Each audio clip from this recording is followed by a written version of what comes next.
जानू बैठतो लगनिया टूटतो पारनवा तपी लाई दी हो पानिया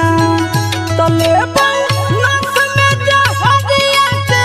सुई आगे जानू देखी हो तो धुइया लहर पानी भरई तो कुइया में जानू देखी हो तो धुइया लहर पानी भरई तो कुइया में जानू देखी हो तो धुइया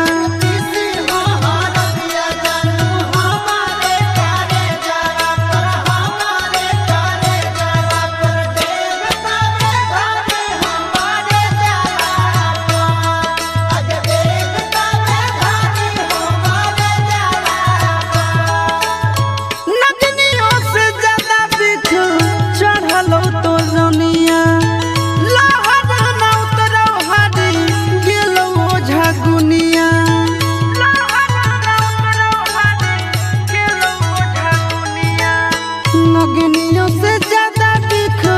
चढ़ल तो रनिया लहर न उतरौ हरी गेलो झगुनिया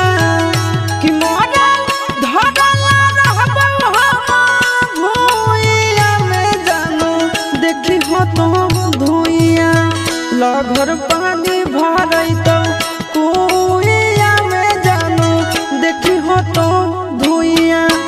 लहर पानी